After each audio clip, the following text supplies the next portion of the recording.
تلل او د دین د پاره ځان وقف کول دا اول مشکلاتو ته ځان مخامخ کول یا ورستو د الله تعالی تر طرف نه مددونه راځي. بهرحال نبی کریم صلی الله علیه وسلم او حضرت ابو بکر سے هغه ته د دې خبرې معمولی اشاره شوی و چې لږ وخت کې با د هجرت حکم هغه کی. ابو بکر سے وای ما با اکثر اوقاتو کې خپل اوخه تیار ساتلې د خپل کور سره نږدې د سرولو او د خوراک بندوبست په ورته ما کولو ما به وی کې بس زر دی چې دا د حکم د هجرت هغه کیږي ځکه اکثر صحابه کرام هغه پټه باندې مدینه منورې ته تللی وای اچانک نبی علیہ الصلوۃ والسلام د جمعرات ورځ باندې غرمه مونږ را تشریف راوړو.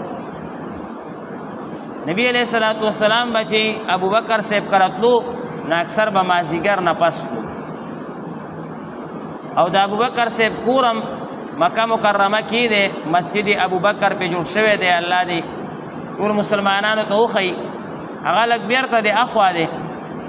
نبی علیہ السلام به مازیګر نه دوه مشوره به کوله پټ پلاړو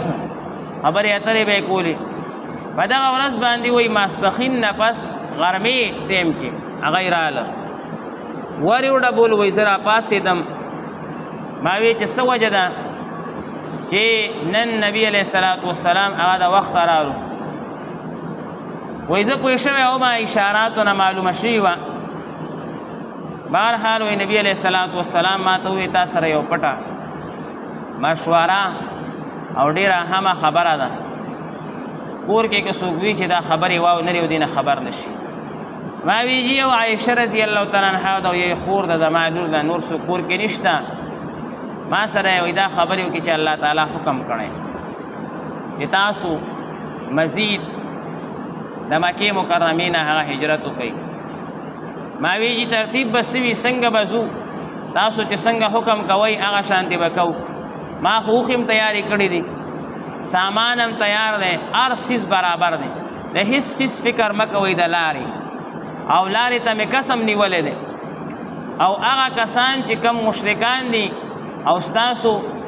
هغه لاره باقاعده تاسو ته ښودلی شي اگر چې که مشرک دی ما هغوی ته هم پیسې ورکړي چې ستاسو لاره برابر کړي. وایي نبي علیه السلام ډېر زیات خوشحاله شو او وی ابو بکر دا ماښام نه بعد به زه نن د غار ثور طرف ته روان شم او ته به راپسې راځې په پلانکۍ لاره باندې کومه لاره چې جنت المعلا سره نږدې ده په هغه لاره باندې به راځې او زه به تا سره تا ته غار ثور سره ښکته ولاړ یم. نن شپه زمونږ د تلو ده خو یاد ساتل پکار دي چې یوازې به راځې هېڅ چاته به خبر نه ورکې ځان سره به سورلی نه راولې ځکه بیا به دی پوهېږي او دا انتهایی د خطرې څخه انتهایی د خطرې څخه ځکه چې د دشمن ټول نظر په ابوبکر صاحب او په نبي علیہ السلام دی مکمل ریډار دا دوه کسان ګرځولي تمامه سیډي دی پسې ده او دی بیا داسې وتل دا خو انتهایی خطر خپل دشمن ته ښودل ځکه پوهېږي چې دی زموږ نه ځي او زموږ خلاف پس لوی سازش کېږي. بهرحال نبی علیہ الصلوۃ والسلام هم هلته ولاړ او ابوبکر صاحب ماښام نه پس ورلو او حضرت علی رضی الله تعالی عنہ نبی علیہ السلام په خپله بستره باندې هغه کېنول. دواړه حضرات قابل ذکر دي ټولو صحابه کرامو لوی لوی قربانۍ ورکړې خو ابوبکر صاحب او حضرت علی رضی الله تعالی عنہ دې دواړو چې کومې قربانۍ ورکړې دي هغه انتهایی سیوا دي. یو د نبی علیہ السلام سره روان دی چې کده ته څه مشکل میلاویږي اول به ماته میلاویږي او بل د نبی کریم صلی الله علیه وسلم په بستره باندې هغه پریوزي چې کد کافران د هغه مرګ پس راځي نو ما به مړ کوي. دا کمال او دا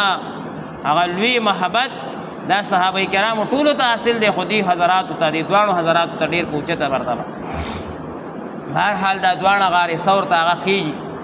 او غار ثور کې د جمعې شپه د اتوار شپه د پیر شپه دا درې شپې هلته کې په غار ثور کې کوي کافرانو خو دومره تیزه سیړي او دومره تیز نظر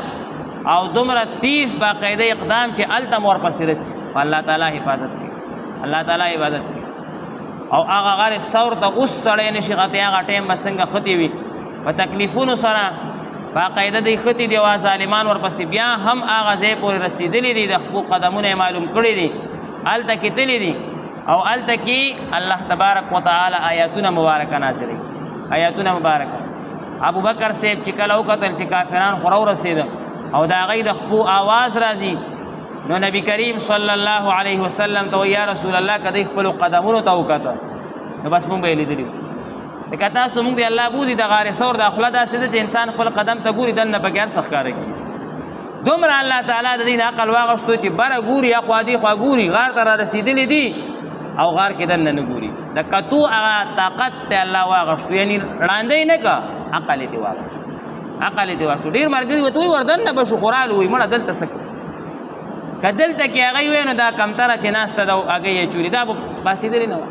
اوس دومره مشقت برداشت که 6 ګنټې 7 ګنټې تکلیف برداشت که ورورسه او دننه مزه خو دا الله تعالی عقل واغشتو دا الله تعالی ترې نه هغه عقل واغشتو که دلته کې هغه وی نو دا جاله به اچولې شوي وه دا جاله اچولې شوي دا چې کوم دی نو هغه جولاګي دغه جوړ کړی دی دا به نه و ابو بکر صاحب دغه ټیم انتهایی پریشان او خفګان کې دی خفه کېږي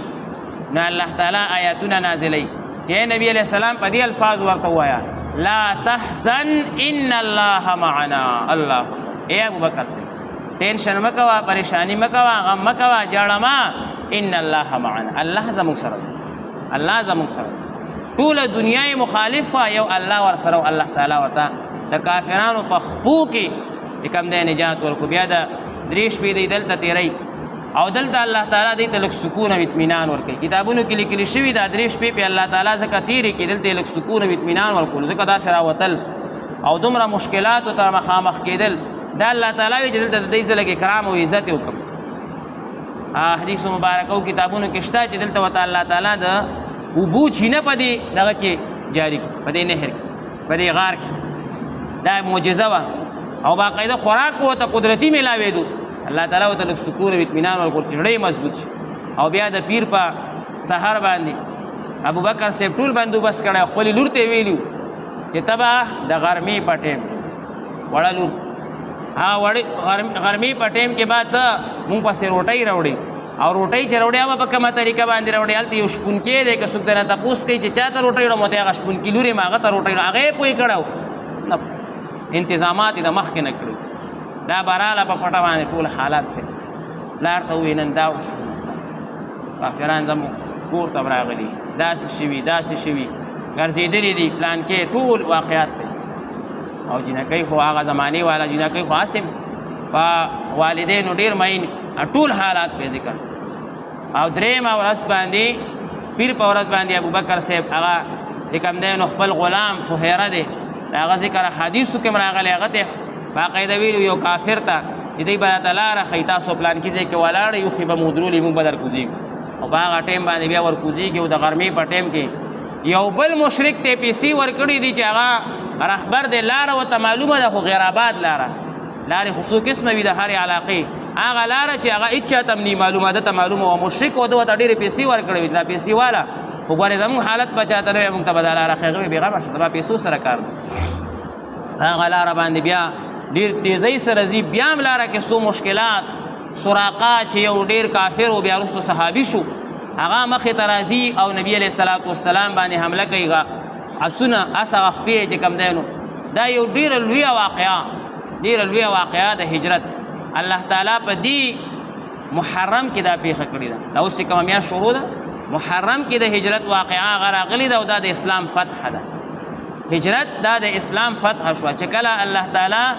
صحابه کرامو ته د هجرت حکم وکړو نبی علیه الصلاة والسلام هجرت وکړو او ډیر مشکلاتو سره تقریبا 19 ورځو کې بعض روایاتو کې 11 ورځې په دې مکې مکرمې نه مدینې منورې ته راتلل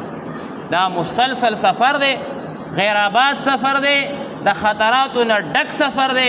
او نبی علیه الصلاة والسلام او ابوبکر صاحب په یوازې باندې دا توی کړی دی او مدینې منورې ته ځان را رسولی دی مدینه منوره کې دننه داخلېدو سره په خلکو باندې د جشن یو فضا راغلی ده د خوشحالۍ یو فضا هغه چې کوم دی نو راغلی ده او الله تبارک وتعالی اسلام ته په دې محرم الحرام کې چې کوم دی دک فتح نصیب فرمایي ته هجرت کامل شوی. بیا د صحابه کرام خپلو کې دا دغه جوړ شو چې اسلامي کال مقرر و، چاوی رمضان نه به مقرر کو مبارکه میاشته، چاوی ذوالحجې نه به مقرر کو قرباني پکې کېږي، چا وی ربیع الاول نه به مقرر کو نبی علیہ السلام پیدا شوه او نبی کریم صلی الله علیه وسلم متعلق د دې متعلق ذکر رو راغله. حضرت عمر سے بھی هجرت چې کوم میاش کې شوی هغې نه به مقرر هجرت محرم کې شوی. دا لویه فتح ده، دا لویه فتح ده. دا رمضان بهترینه میاشت ده، مونږ برکات منو، خو فتح د اسلام چې راغلی هغه په محرم کې راغلی. ربیع الاول بهترینه میاشت ده، مونږ منو چې نبی علیہ السلام دنیا ته راغلی، خو ښکاره شوی چې دی نو محرم کې هغه ښکاره شوی دی. نو بهرحال د محرم د اسلامي تاریخ اولنی کال اولنی میاشت، دا محرم د اسلامي تاریخ اولنی میاشت ده. د نبی علیہ السلام د هجرت 1448 سال برابر شو. دا هجرت والا میاش محرم ده او اوس دا چې کوم دی نو هغه شروع شوی ده. دې کې مونږ ته دا تعلیم دی چې اسلام ته فتح، اسلام ته کامیابی الله تعالی په محرم کې ورکړي. چې زمونږ او ستاسو هر خبره ورسوچ هغه د اسلام د فتح، د اسلام د کامیابی، د اسلام د نصریش، د اسلامی کال چې راشي په دې کې مونږ ته څو عبرتونه دي. یو عبرت هغه پکې دا دی چې الله تعالی محرم کې اسلام ته ظاهرېدل، کامیابېدل، خورېدل نصیب کړو. تم دغه کوشش وکړو د اسلام د کامیابی، اسلام ځان کې راوستل، خپل کور کې راوستل، خپل عمل کې راوستل، د هغې د فتح، د هغې د کامیابی کوشش وکړه. الله دې موږ ته نصیب وفرمایي. الحمدلله.